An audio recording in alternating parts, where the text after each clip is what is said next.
আমি আজকের এই সভায় আরো অনুরোধ করব, যারা সাংবাদিক ভাইয়েরা রয়েছেন তাদের প্রতি শ্রদ্ধা রেখে বলবো, আপনারা সঠিক সংবাদ দিয়ে এলাকার মানুষের মাঝে যাতে আমাদের দল এবং আমরা যাতে একটি ভালো অবস্থান সৃষ্টি করতে পারি সেই দিকে আপনাদের লক্ষ্য রাখতে হবে।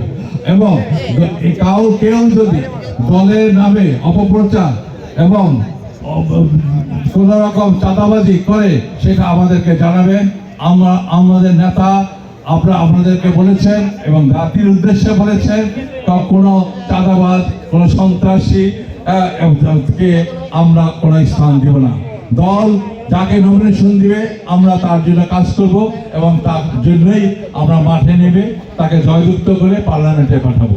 আমি আমার এখানে মুরব্বী যারা রয়েছেন তাদের প্রতি অনুরোধ করব, আজকের এই নড়িয়াবাসীদের প্রতি অনুরোধ করব, আপনারা আপনাদের অবস্থান থেকে আমাদেরকে সহযোগিতা করবেন। আমরা আপনাদের পাশে আছি এবং আমরা আপনাদের পাশে থাকবো। আমি আমার বক্তব্য